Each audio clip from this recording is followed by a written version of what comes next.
ఎన్నికల సమయంలో కాంగ్రెస్ పార్టీ తమకు తాముగా పిసిసి కమిటీ తీర్మానం చేసుకొని ఎన్నికల మేనిఫెస్టోగా కామారెడ్డిలో సభను నిర్వహించి బీసీ డిక్లరేషన్ పేరిట పలు అంశాలతో కూడినటువంటి బీసీ డిక్లరేషన్ను ఆనాడు బీసీల ప్రతినిధిగా ఉన్నటువంటి వారి పార్టీ నేత సిద్ధరామయ్య గారిని పిలిచి ఈ రాష్ట్రంలో మేము అధికారంలోకి వచ్చిన వెంటనే ఈ బీసీ డిక్లరేషన్ అమలు చేస్తామంటూ పలు అంశాల మీద వారు బీసీలకు హామీలు ఇవ్వడం జరిగింది.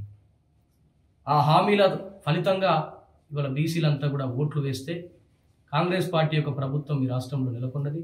ముఖ్యమంత్రి గారు రేవంత్ రెడ్డి గారు పాలన చేస్తున్నటువంటి పరిస్థితి. వారు ఇచ్చినటువంటి కామారెడ్డి డిక్లరేషన్లో ప్రధానమైనటువంటి అంశాలు అధికారంలోకి వచ్చిన 6 నెలల్లోనే కులగణను చేపడతాం.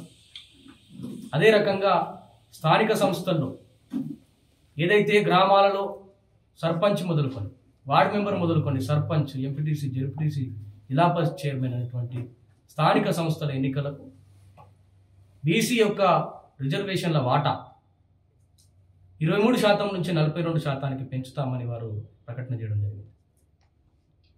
ఈ విషయమై కామారెడ్డి డిక్లరేషన్ అమలు చేయాలని చెప్పి, బీసీలకు ఇచ్చినటువంటి హామీలను అమలు చేయాలని చెప్పి ఈ రాష్ట్రంలో గత 5 నెలలుగా అనేకమైనటువంటి పోరాటాలు జరుగుతూ ఉన్నాయి.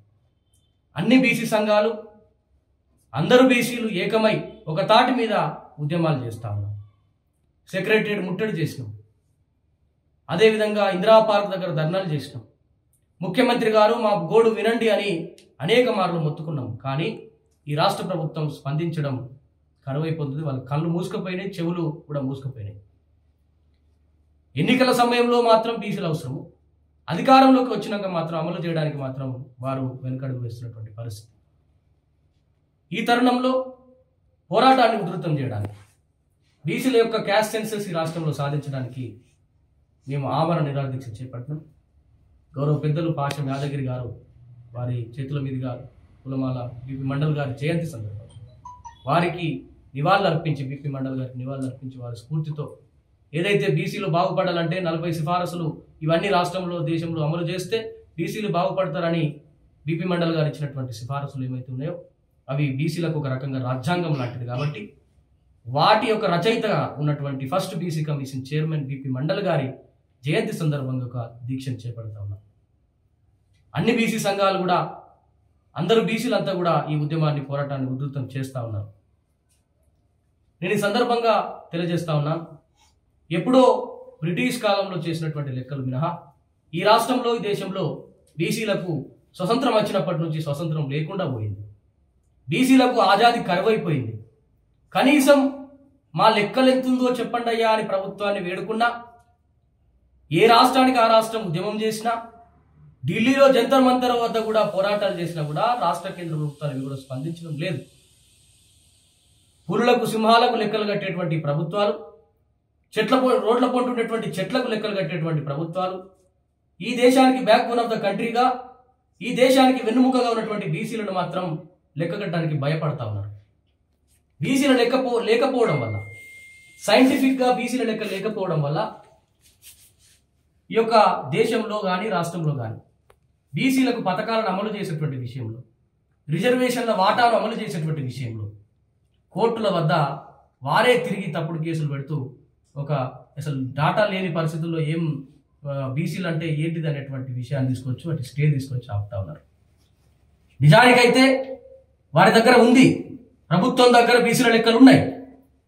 ఒకే రోజు సమగ్ర కుటుంబ సర్వే నిర్వహించినటువంటి రాష్ట్రం ఇది. ప్రభుత్వం దగ్గర బీసీల లెక్కలు ఉన్నాయి, కానీ వాటిని బయటికి పెట్టడానికి భయపడతా ఉన్నారు. ఎందుకంటే ఎంతసేపు రేవంత్ రెడ్డి గారు ముఖ్యమంత్రి కాకముందుకు రెడ్ల మీటింగ్లో మాట్లాడినట్టుగా మేము మాత్రమే పరిపాలించడానికి అర్హులము, రెడ్లం మాత్రమే అనేటువంటి అహంకార ధోరణి ఏదైతే ఉందో దాన్ని అమలు చేయడానికి ఇవాళ బీసీలను అడ్డుపెట్టుకొని ప్రభుత్వానికి వచ్చిండు. కామారెడ్డి డిక్లరేషన్ పేరిట ఓట్లు వేయించుకున్నాడు. కానీ ప్రభుత్వం వచ్చిన తర్వాత ఇది సమగ్రమైనటువంటి ప్రజల పాలన లేదు, ఇది కేవలం రెడ్ల పాలన లాగా ఉన్నది. ప్రతి కార్పొరేషన్లను రెడ్లకు ఇస్తా ఉన్నారు, ప్రతి ప్రభుత్వ పనులను రెడ్లకు ఇస్తా ఉన్నారు. రెడ్లకు సంబంధించినటువంటి సివిల్ సర్వెంట్స్ ఎవరైతే ఉంటారో వారికి పై అధికారాలు, మంచి మంచి అధికారాలు ఇస్తా ఉన్నారు. మిగతా వారిని అందరినీ కూడా చిన్న చూపుగా చూస్తున్నటువంటి పరిస్థితి ఉన్నారు. ఇవాళ ఈ రాష్ట్రంలో ప్రభుత్వ పరిస్థితి ఇది. కులగణన విషయానికి వస్తే కులగణనలో కూడా కులగణన లేక అనేక విషయాలు నష్టపోతా ఉన్నాం. ఉద్యోగాల విషయంలో నష్టపోతా ఉన్నాం, విద్య విషయంలో నష్టపోతా ఉన్నాం, రాజకీయంగా నష్టపోతా ఉన్నాం. రాజకీయంగానైతే ఇవాళ సర్పంచులు కావడానికి కూడా, బీసీలు సర్పంచులు కావడానికి కూడా ఈ పాలకులకు ఇష్టం లేని పరిస్థితి ఉన్నది. కాబట్టి ఏదైతే కామారెడ్డిలో హామీ ఇచ్చినారో, బీసీలకు హామీలు ఇచ్చినటువంటి, మీకు మీరుగా ఇచ్చినటువంటి హామీలు అమలు చేయమంటున్నాం. మేము కొత్త ఉద్యమాలు అడుగుతలేము, కొత్త లెక్కలు అడుగుతలేము, కొత్త అంశాలను మీ ముందు పెడతలేము. మీ యొక్క పార్టీ అధినేత, మీ యొక్క పార్టీ నుంచి లీడర్ ఆఫ్ ద అపోజిషన్ ఉన్నటువంటి రాహుల్ గాంధీ గారు బీసీల గురించి మాట్లాడుతూ ఉంటారు. కానీ ఈ రాష్ట్రంలో ముఖ్యమంత్రిగా ఉన్నటువంటి నువ్వు మాత్రం బీసీలను మోసం చేసేటువంటి ప్రయత్నం చేస్తూ ఉంటే ఇవాళ చూసుకుంటా ఊకునేటువంటి మనసు మాకు లేదు. ఎందుకంటే తెలంగాణ ఉద్యమాన్ని చేసినటువంటి విద్యార్థి నాయకులు ఉన్నాం. అంతకంటే ముందు జరిగినటువంటి ప్రతి పోరాటంలో మా కుటుంబాలు కానీ, మా బీసీలు కానీ లేనిది పోరాటాలు లేవు. ప్రతి పోరాటంలో బీసీలదే పాత్ర. ఇవాళ తెలంగాణ ఉద్యమం నుంచి, ఆనాటి నుంచి స్వతంత్ర ఉద్యమం నుంచి మొదలుకుంటే నాటి తెలంగాణ ఉద్యమం వరకు కూడా ప్రతి ఉద్యమంలో రైతాంగ సాయుధ పోరాటం కావచ్చు, భూమి కోసం భుక్తి కోసం జరిగినటువంటి పోరాటం కావచ్చు, ప్రత్యేక తెలంగాణ ఉద్యమం కావచ్చు, ప్రతి ఉద్యమం చేసింది బీసీలు, బడుగులు, బలహీన వర్గాలు, బహుజనులు. ఇవాళ ఎస్సీ ఎస్టీ బీసీ మైనార్టీలం అందరం కలిస్తే ఊత కొట్టుకపోయేటువంటి నువ్వు బిడ్డ అందరి పక్షాన, ఈ రాష్ట్రంలో ఉన్నటువంటి 3 కోట్ల మంది బహుజనుల పక్షాన, బీసీల పక్షాన నేను ఆమరణ దీక్ష చేపట్టినా మీరిచ్చినటువంటి హామీలు అమలు చేస్తారా, లేకపోతే మా ప్రాణాలు తీస్తారా అనేటువంటి విషయాన్ని సూటిగా స్పష్టంగా ముఖ్యమంత్రిని అడగదలుచుకోవాలి. మీరిచ్చినటువంటి హామీలు అమలు చేయకపోతే మేము ప్రాణాలు ఇవ్వడానికి కూడా, బీసీల పక్షాన నిలబడడానికి మహనీయుల స్ఫూర్తితోటి ముందుకే ఉంటాం, వెనకడుగు వేయమని చెప్పేసి ఈ సందర్భంగా తెలియజేస్తా ఉన్నాను.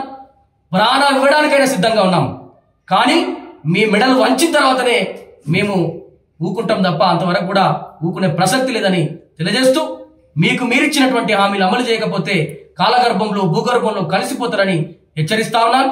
బీపీ మండల్ గారి జయంతి సందర్భంగా ఈ దీక్షను చేపట్టినాం. గత వారం కింద పొన్నం ప్రభాకర్ గారు మేము మా ఉద్యమాలకు స్పందించి మాట్లాడుతూ వారం లోపల కులగణన ప్రాసెస్ చేస్తామని చెప్పారు. కానీ కులగణన విషయంలో ఎలాంటి ప్రణాళిక కార్యరూపం దాల్చలేదు. కానీ ఇవాళ వారికి సంబంధించినటువంటి ఎన్నికలకు కావాల్సినటువంటి పనులు మాత్రం చేసుకుంటున్నారు. అందుకోసమే ఇవాళ మేము నిరాహార దీక్షను చేపట్టాల్సి వచ్చింది. కాబట్టి వెంటనే మంత్రి ఇచ్చినటువంటి గడువు వారం ముగుస్తా ఉన్నది. అదేవిధంగా ఎన్నికల సమయం దగ్గరకు వస్తా ఉన్నది. ఏమన్నంటే కాంగ్రెస్ పార్టీ వాళ్ళు మేము దీక్ష చేస్తామని ప్రకటించిన తర్వాత చాలా మంది ఫోన్లు చేస్తా ఉన్నారు, మాజీ ఎమ్మెల్యేలు ఫోన్ చేస్తా ఉన్నారు. కాంగ్రెస్ పార్టీ నుంచి నాయకత్వం వహించినటువంటి వాళ్ళు నీకెందుకు తమ్మి, నీకెందుకు చిన్న అని మాట్లాడుతూ ఉన్నారు. ఇవాళ మీరంతా కూడా మోసం చేస్తే ఊపుకునేటువంటి ప్రసక్తి లేదని సందర్భంగా హెచ్చరిస్తా ఉన్నాను. మంత్రి ఇచ్చినటువంటి వారం ముగుస్తూ ఉన్నారు. ఇవాళ ప్రభుత్వం లెక్కలు ఏమంటా ఉన్నారు, మీరు ఒకవేళ ఎన్నికలు జరపకపోతే కేంద్రం నుంచి అటువంటి నిధులు ఆగిపోతాయని మాట్లాడుతూ ఉన్నారు. బీసీలు 77 ఏళ్లుగా నష్టపోయినటువంటి హక్కుల ముందట బీసీల జీవితాలు ఇప్పటికీ బాగుపడలేదు, బీసీలకు ఆజాదీ రాలేదు, స్వతంత్రం రాలేదు ఇప్పటికి కూడా. దాని ముందట మీరు ఇలా కేంద్ర నిధులు ఒక్కసారి కొట్టకపోతే కూడా తప్పులేదు.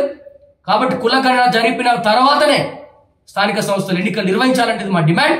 కాబట్టి దీన్ని చేయకపోతే ఎంతటి పోరాటానికైనా ప్రజలు సిద్ధంగా ఉన్నారు.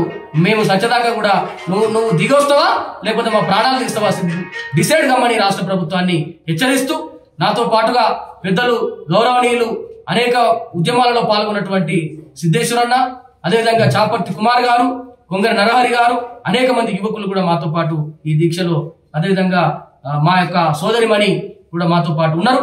అనేక మందిని ఈ యొక్క కార్యక్రమాన్ని నిర్వహిస్తా ఉన్నాం. ఈ యొక్క ఆమరణ నిరాహార దీక్ష ప్రభుత్వం దిగచ్చేదాకా కూడా ఆగదని చెప్పేసి హెచ్చరిస్తా ఉన్నాను. Thank you.